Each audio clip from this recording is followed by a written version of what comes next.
করেন তারা এবং আমাদের কথা যারা একটু শোনেন তারা নিশ্চিতভাবে শুনেছেন। গতকাল 28 মার্চ বেকার বিরোধী দিবস ছিল, যা ডিওয়াইএফআই প্রত্যেক বছর পালন করে। এই বেকার বিরোধী দিবসে শিলিগুড়ি থেকে উত্তরকন্যা অভিযানের ডাক দেওয়া হয়েছিল ডিওয়াইএফআই রাজ্য কমিটির ডাকে। এই ডিওয়াইএফআই রাজ্য কমিটির ডাকে উত্তরকন্যা অভিযানে অতর্কিতে কোনো বিনা নোটিশে, আমাদের অনেক দিন আগে থেকে পারমিশন নিয়ে থাকা সত্ত্বেও বিনা নোটিশে পুলিশ অতর্কিতে সেই মিছিলের উপর আক্রমণ করে, শান্তিপূর্ণ মিছিলের উপর আক্রমণ করে। আমরা একটাই কথা বলতে চাই, বেকার বিরোধী দিবসে ডিওয়াইএফআই কেন মিছিল করছে? কারণ আপনারা জানেন, আপনারা যে বিধানসভায় যাদেরকে পাঠিয়েছেন, যে বিধানসভায় তৃণমূল আর বিজেপি পাশাপাশি বসে থাকে এবং আপনাদের দেখায় যে এরা দুজনের বিরোধী, তারা কেউ আপনার কথা নিয়ে কোনো কথা বলে না। আপনার কাজের দাবিতে একটা কথা বিধানসভায় হয় না। সকলের জন্য শিক্ষা ও কাজের দাবি যা বামফ্রন্ট সরকার বিধানসভায় রেখে গেছিল, সেই দাবিকে ওরা পায়ের তলায় মারিয়েছে। তাই আজকে এসএসসি টেটের কেলেঙ্কারি, আজকে একটাও সরকারি প্রকল্পে আমাদের চাকরির সুযোগ নেই। আজকে কোথাও কোনো বাজারে, গোটা পশ্চিমবঙ্গে কোথাও চাকরির সুযোগ নেই। কারখানাগুলোতে যাচ্ছে তাই ছাঁটাই করা হচ্ছে। এর বিরুদ্ধে দাঁড়িয়ে আমরা বেকার বিরোধী দিবস পালন করি ডিওয়াইএফআই। আর এই ডিওয়াইএফআইয়ের উপর পুলিশ আক্রমণ করেছে। আমরা একটা কথাই শুধু বলে দিতে চাই, পুলিশের লাঠি ঝাঁটার কাঠি। এই ঝাঁটার কাঠিতে আমরা ডিওয়াইএফআই ভয় পাইনি, আর ভয় জীবনে কোনোদিন পাবো না। আমরা মহিদুলকে হারিয়েছি, আমরা বিদ্যুৎ মণ্ডলকে হারিয়েছি, আমরা আমাদের সুদীপ্ত গুপ্ত, সাইফুদ্দিন মোল্লাদের হারিয়েছি, কিন্তু এই পুলিশের লাঠি ঝাঁটার কাঠি আমাদের কোনোদিন এই লড়াই থেকে হারাতে পারিনি। তাই আগামী দিনেও এই লড়াই চলবে। বেকারের কাজের দাবি রাজনীতির মূল স্রোতে ফিরিয়ে আনতে হবে। হিন্দু মুসলমানের রাজনীতি নয়, রামনবমীর নামে দাঙ্গা বাঁধানোর চেষ্টা পশ্চিমবঙ্গে যারা করছে, তাদের হুঁশিয়ারি আমরা ডিওয়াইএফআই দিতে চাই। তাদের একটাই হুঁশিয়ারি দিতে চাই, যে পশ্চিমবঙ্গে ক্ষুদিরামরা ছিল, এ পশ্চিমবঙ্গে বিনয় বাদল দীরেশরা ছিল, এ পশ্চিমবঙ্গ বিপ্লবীদের রক্তে লাল হয়ে গেছিল। এ পশ্চিমবঙ্গে কোনো মুছ লেখা দেওয়া আরএসএস, সাভারকার, গোলওয়াকার, নাথুরামদের এ পশ্চিমবঙ্গে জায়গা অন্তত ডিওয়াইএফআই দেবে না। এই কথায় শপথ আমরা রেখে যেতে পারি। আর ওই পুলিশকে আমরা দেখে নেব, ওই পুলিশকে আমরা বুঝে নেব, এই শপথও আমরা গতকাল নিয়েছি। এই পুলিশ আর তার পুলিশ মন্ত্রী, যে মন্ত্রী, যে শিক্ষামন্ত্রী আমাদের ছাত্রদের মুখের উপর দিয়ে গাড়ি চালিয়ে দিতে পারে, তাদের পুলিশের থেকে এর থেকে বেশি ডিওয়াইএফআই আশা করে না। তাই তার সম্মুখ সমরে লড়াই করবার জন্য প্রস্তুত আমরা ভারতের গণতান্ত্রিক যুব ফেডারেশন ছিলাম এবং থাকবো। ইনকলাব জিন্দাবাদ, ডিওয়াইএফআই জিন্দাবাদ। আমাদের এই মাইকের আওয়াজ যতদূর যাচ্ছে, আপনারা ইতিমধ্যেই দু একবার টিভির পর্দায় দেখেছেন যে গতকালকে উত্তরকন্যা অভিযান, আমাদের রাজ্যের যুব অংশ, তাদের নয়নের মণি আমরা মীনাক্ষী মুখার্জির ওপর কিরকম আক্রমণ হয়েছে আপনারা দেখেছেন। যে উত্তরকন্যা অভিযান গত 28 তারিখ বেকারি বিরোধী দিবস, আমাদের রাজ্যে যারা 365 দিন ছাত্র যুবদের জন্য লড়াই করে, সেই ডিওয়াইএফআই সকলের শিক্ষা, সকলের কাজের দাবি করে। কিন্তু আজকে 2025 সালে এসে দাঁড়িয়ে আমাদের দেশের বুকে এই রাজ্য, আজকে কোনো চাকরির কোনো ব্যবস্থা নেই।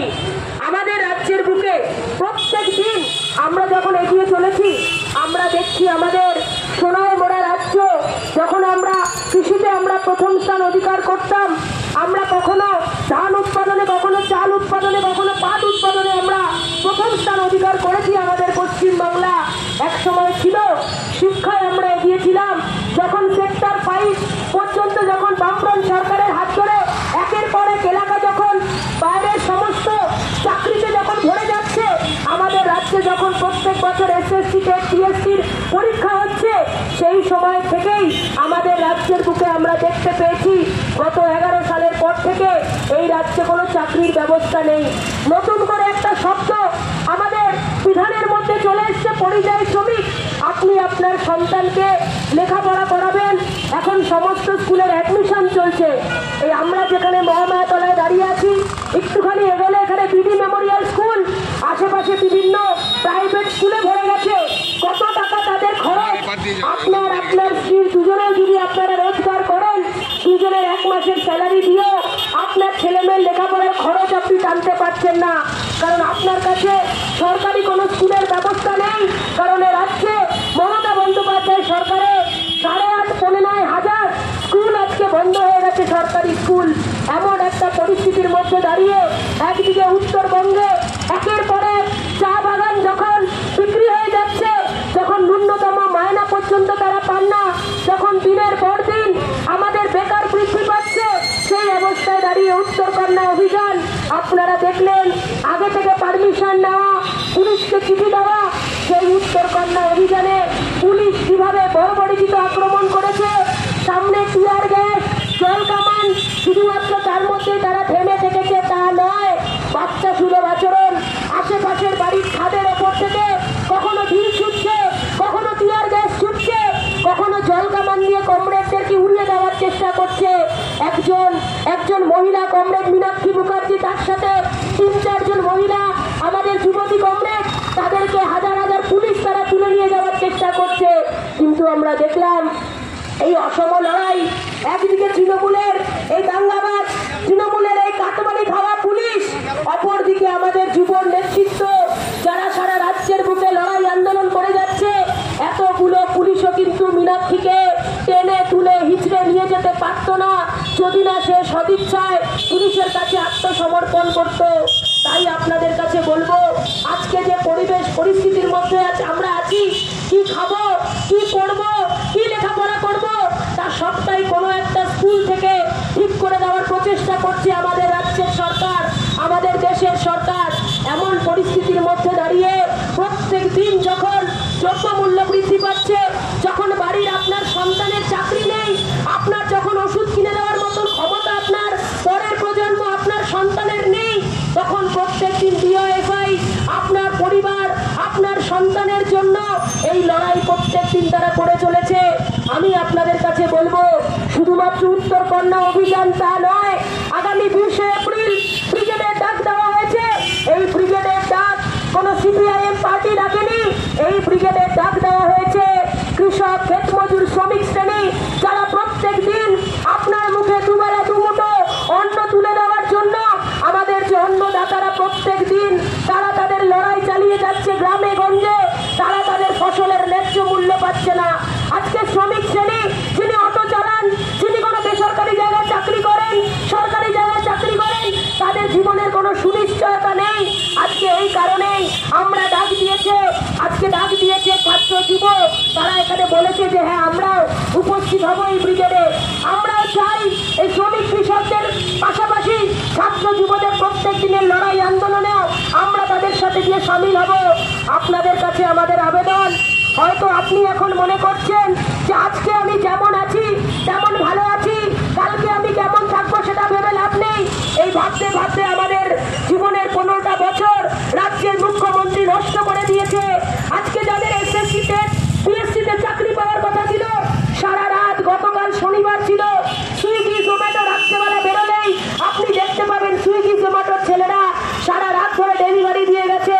আর আমার রাজ্যে পুলিশ তারা মনে করছেন, যারা সিভিক ভলেন্টিয়ার আছেন, যারা নিচু তলার পুলিশ আছেন, ভাবছেন ইতিহাসটা হয়তো এভাবেই চলবে।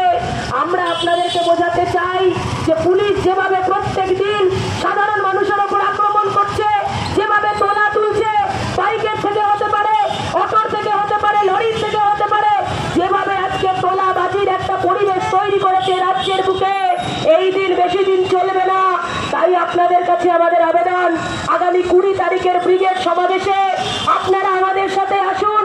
আমাদের সাথে আসতে যদি, একসাথে যেতে যদি রাজনৈতিক কারণে অসুবিধা হয়, আপনি আমাদের মেট্রোতে করে চলে আসুন। আর যদি মনে হয় আপনি আসতে পারবেন না, দূর থেকে আমাদেরকে একটু হাত দেখিয়ে শক্তি সঞ্চার করুন। এই লড়াইটা লড়তে যেন আমাদের অনেক বেশি সুবিধা হয়। এই কয়েকটা কথা বলে আপনাদের সকলের কাছে আমি আমার কথা শেষ করলাম। ইনকলাব জিন্দাবাদ, ডিওএফআই জিন্দাবাদ।